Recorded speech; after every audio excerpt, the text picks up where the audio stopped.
تو آج کی اس مجلس میں بس اتنا ہی. ہم اللہ سے یہ مانگیں میرے پیارے اللہ جسم کو بہت سنوارا، جسم کو بڑی راحت پہنچائی، جسم کو بڑا مزین کیا، اس پر خوب پالش کی اور اس کی مالش کی. میرے پیارے اللہ یہ تو سواری ہے، اصل سوار یہ تو مرکب ہے، اصل راکب اور اصل سوار تو روح ہے. اس کی تو کبھی کچھ فکر ہی نہیں. کوئی آدمی صرف گھوڑے کی پشت پر ہاتھ پھیرتا رہے، اس میں کنگا کرتا رہے، اس کی مالش کرتا رہے، اس کا دانہ کھلاتا رہے اور اس پر سواری نہ کرے اور سوار کے لیے عزت کا کوئی خیال نہ کرے، تو پھر یہ تو عجیب بات ہو گئی، عجیب سی بات ہو گئی. اس لیے ہم نے جسم جس کو اللہ پاک نے سواری بنایا ہے، جس کو اللہ پاک نے مرکب بنایا ہے، تو سوار کے لیے جب ہم سواری کی اتنی فکر کرتے ہیں تو سوار کی طرف بھی تو توجہ دیں. لیکن سوار کو تو ہم بھول ہی گئے، سوار کو تو ہم بھول ہی گئے. اللہ تعالیٰ سے دعا ہے کہ اللہ تعالیٰ کہنے سننے سے زیادہ عمل کی توفیق عطا فرمائے. وآخر دعوانا ان الحمدللہ رب العالمین. دعا کیجیے. بسم اللہ الرحمن الرحیم. الحمد للہ رب العالمین الرحمن الرحیم مالک یوم الدین. إياك نعبد وإياك نستعين إياك نعبد وإياك نستعين إياك نعبد وإياك نستعين اهدنا الصراط المستقيم صراط الذين أنعمت عليهم غير المغضوب عليهم ولا الضالين آمین یا رب العالمین. اللہ جی ہم ظاہر میں آپ کے بندے اور بندیاں ہیں، حقیقت میں نہایت گندے ہیں. اللہ ہمارے دلوں کی گندگی کو دور فرما، ہمیں اپنی بندگی کا سلیقہ عطا فرما، شرمندگی والے کاموں سے ہماری حفاظت فرما، برے دن سے، بری بات سے، بری رات سے، برے انجام سے ہماری حفاظت فرما، سوء خاتمہ سے ہماری حفاظت فرما. میرے پیارے رب، رمضان مبارک کے مبارک مہینہ ہے اور شام کا افطار کا وقت ہے. افطار کے وقت آپ کی رحمتیں چھم چھم برستی ہیں.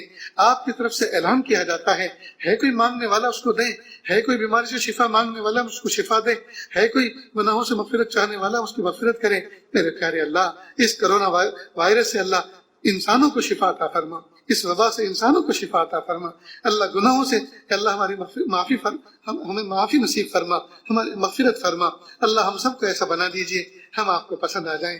میرے پیارے اللہ، جمعہ کا مبارک دن ہے، رمضان مبارک کا مبارک مہینہ ہے، اور جمعہ کا دن بھی جمعہ کے دن کا وقت بھی وہ پرائم وقت ہے جس کے بارے میں محبوب صلی اللہ علیہ وسلم اور عائشہ صدیقہ رضی اللہ عنہ کی طرف سے یہ اشارے ملتے ہیں کہ اس وقت میں عصر کے بعد سے لے کر غروب آفتاب تک کی گھڑی ایسی ہوتی ہے جس میں دعائیں قبول ہوتی ہیں. میرے پیارے رب، میرے سونے رب، میرے اچھے رب، ہم آپ سے بھیک مانگتے ہیں. میرے پیارے اللہ، آپ نے فرمایا فَأَمَّا السَّائِلَ فَلَا تَنْهَرْ، سائل کو جھڑکو نہیں، سائل کو ڈانٹو نہیں. اللہ جب ہم کمزوروں کا آپ نے یہ حکم دیا تو آج ہم بھی تو سائل بن کر آپ سے بھیک مانگ رہے ہیں. اللہ جی ہمیں ڈانٹیے نہیں، اللہ جی ہمیں جھڑکیے نہیں. اللہ ہماری دعاؤں کو قبول کر لیجیے، ہماری تمناؤں کو قبول کر لیجیے. اللہ ہماری دعا سب سے بنیادی، سب سے پہلی اور سب سے اول یہ ہے، اللہ جی آپ ہمیں کامل معاف کر دیجیے، معاف کر دیجیے، معاف کر دیجیے، معاف کر دیجیے، معاف کر دیجیے. اور راضی ہو جائیے، اور ایسے راضی ہو جائیے کہ پھر کبھی ناراض نہ ہونا، ایسے راضی ہو جائیے پھر کبھی ناراض نہ ہونا. اللہ جی ہمیں ایسے اعمال کی توفیق دیجیے جس سے آپ کو خوش کیا جاتا ہے، اور ان اعمال سے بچائیے، ان کاموں کے اور کرتوتوں کے کرنے سے بچائیے جس سے آپ ناراض ہو جاتے ہیں. میرے پیارے اللہ، اپنی محبت دے دیجیے، اپنی معرفت دے دیجیے، اپنا قرب دے دیجیے، اپنی ولایت دے دیجیے، مقام احسان دے دیجیے، مقام احسان کا کامل احساس دے دیجیے. اللہ جی سر کے اوپر پنکھا گردش کر رہا ہے، احساس ہوتا ہے کہ سر پہ پنکھا ہے. قریب میں دوست احباب بیٹھے ہوں تو احساس ہوتا ہے، اگرچہ آنکھیں بند ہو احساس ہوتا ہے کہ دوست احباب قریب میں بیٹھے ہیں. اور آپ نے فرمایا نحن اقرب الیہ من حبل الورید، ہم تو تمہاری رگے جان سے زیادہ قریب ہیں. آپ اتنے قریب ہیں اور آج تک ہمیں اس کا احساس نہیں ہوا. ہاں پیارے اللہ، تبھی تو ہم سے بڑے بڑے گناہ ہو رہے ہیں. ہم اس کا احساس جو نہیں ہے کہ آپ ہمارے قریب ہیں، آپ ہمیں دیکھ رہے ہیں. بچہ اگر اس کو احساس ہو، ابا پیچھے بیٹھے ہوئے ہیں، آگے بیٹھا ہوا بچہ درست و سست ہو کر بیٹھتا ہے، وہ ناشائستہ حرکت نہیں کرتا، اس کو پتا ہے میرے ابا پیچھے دیکھ رہے ہیں. اللہ جب بچے کو ابا کے دیکھنے کا احساس شرارتوں سے بچا دیتا ہے، اگر بندے کو اپنے ربا کے دیکھنے کا احساس ہو تو پیارے اللہ وہ کیوں گناہ کرے گا، وہ کیوں نافرمانی کرے گا؟ لیکن کر اس لیے رہا ہے کہ اس کو اس بات کا احساس ختم ہو گیا، کوئی دیکھنے والی ذات اس کو دیکھ رہی ہے، کوئی واچ کرنے والی ذات اس کی واچ کر رہی ہے. اللہ جی احساس اچھی طرح دل میں بٹھا دیجئے، جگہ دیجئے کہ آپ ہم ہر وقت ہمارے ساتھ ہیں، آپ ہر وقت ہمارے ساتھ ہیں، ہم جہاں بھی ہوں آپ ہمارے ساتھ ہوتے ہیں، آپ ہمیں دیکھ رہے ہوتے ہیں. میرے پیارے اللہ اس کا احساس عطا فرما، احسان کامل عطا فرما، احسان کامل کا کامل احساس عطا فرما. میرے پیارے اللہ حقوق اللہ کی کامل رعایت کے ساتھ، حقوق العباد کی کامل رعایت کے ساتھ یا اللہ استغراق کی کیفیت عطا فرما، میرے پیارے اللہ استغراق کی کیفیت عطا فرما۔ اللہ جی ہم سب کو ایسا بنا دیجئے ہم آپ کو پسند آ جائیں۔ ان دعاؤں پر نہ جانے کہاں کہاں مرد و خواتین سب کے سب مل کر آمین کہہ رہے ہیں کہ اللہ سب کے دلوں کے اندر کچھ تمنائیں ہیں، کچھ مرادیں ہیں، کچھ ارادے ہیں، اللہ سب کی دلی جائز نیک تمناؤں کو پورا فرما۔ کہ اللہ بہت سی نیک تمنائیں تو ایسی ہیں جن کو مخلوق کے سامنے کہتے ہوئے شرم آتی ہے، کسی کے سامنے کہہ بھی نہیں سکتے اور دل میں رکھ کر سہ بھی نہیں سکتے، لیکن میرے پیارے اللہ آپ تو ان سے واقف ہیں، آپ تو ہمارے دھڑکنوں سے واقف ہیں، ارادوں اور مرادوں سے واقف ہیں۔ میرے پیارے اللہ دلی تمناؤں کو پورا فرما، یا اللہ دلی ارادوں کو پورا فرما، یا اللہ دلی مرادوں کو پورا فرما۔ میرے پیارے رب ہم سب کو ایسا بنا دیجئے ہم آپ کو پسند آ جائیں۔ یا اللہ ہر گھر میں بچے بچیاں جوان ہو رہے ہیں، یا اللہ ان جوان بچوں کی یا اللہ آپ حفاظت فرما۔ بچے ماں باپ سے پڑھنے کے لیے دور چلے جاتے ہیں، ماں باپ سے تو وہ دور ہوتے ہیں، لیکن پیارے اللہ آپ تو ان کے قریب ہوتے ہیں۔ اللہ جی آپ ان کی عصمتوں کی حفاظت فرما، جن سے گناہوں میں مبتلا ہونے سے ان کی حفاظت فرما۔ یا اللہ بدکاریوں سے حفاظت فرما، بد نگاہیوں سے حفاظت فرما، بد اخلاقیوں سے حفاظت فرما۔ میرے پیارے اللہ جوان جوان بچے جب گھر سے باہر نکلتے ہیں اور ماں باپ سے دور ہوتے ہیں تو جب تک واپس نہیں آتے طرح طرح کے وساوس آتے ہیں، اللہ گناہ مبتلا نہ ہو جائیں، اللہ کسی عشق مجازی کا شکار نہ ہو جائیں۔ میرے پیارے رب آپ حفاظت فرمائیے، جہت ستہ سے ان کی حفاظت فرمائیے۔ اللہ ماں باپ کی دعائیں بچوں کے حق میں مستجاب ہوتی ہیں۔ میرے پیارے اللہ ہم اپنے بچوں کے مستقبل کے لیے دعا کر رہے ہیں، اللہ ہم اپنے بچوں کی روحانیت کے لیے دعا کر رہے ہیں کہ اللہ ان کی روحانیت کو میلا ہونے سے بچائیے، یا اللہ نفسانیت سے بچائیے، یا اللہ شیطانیت سے بچائیے۔ میرے پیارے اللہ عشق مجازی کا شکار ہونے سے بچائیے، اللہ عشق حقیقی عطا فرمائیے۔ میرے پیارے اللہ جنسی گناہوں میں مبتلا ہونے سے بچائیے، یا اللہ دامن کو پاک رکھیے، دامن کو صاف رکھیے، یا اللہ ان کو تقویٰ عطا فرمائیے، یا اللہ طاعت و عبادات کا شوق عطا فرمائیے۔ میرے پیارے اللہ بچے بڑے ہو چکے ہیں جن کے، اللہ ان کو نیک سالے رشتے عطا فرما، ماں باپ کے کندھوں سے فریضے ادا کرنا آسان فرما۔ کہ اللہ جن کا نکاح ہو چکا ہے، زمانہ گزر گیا لیکن میاں بیوی میں ایسی محبت پیدا نہ ہو سکی جیسی ہونی چاہیے تھی، یا اللہ ان کے دلوں میں سچی محبت ایک دوسرے کی پیدا فرما۔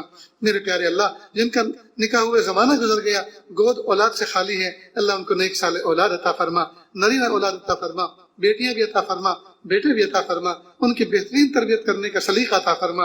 جو بچے ماں باپ کی نافرمان نکل گئے، نکمے نکل گئے، یا اللہ ان کی اصلاح فرما دیجئے، یا اللہ ان کو فرما بردار بنا دیجئے، اور اولاد کے دکھوں سے بچا لیجئے، اولاد کے دکھوں سے بچا لیجئے، اولاد کے دکھوں سے بچا لیجئے۔ یا اللہ جس بستی میں ہم بیٹھے ہوئے ہیں، یا اللہ اس بستی کی حفاظت فرما، بستی میں رہنے والے اہل ایمان کی حفاظت فرما، رزق حلال عطا فرما، جہاں جہاں اہل ایمان بستے ہیں اللہ ان کے ایمان کی حفاظت فرما، جان مال عزت آبرو کی حفاظت فرما، اخلاق کامل عطا فرما، احسان کامل عطا فرما۔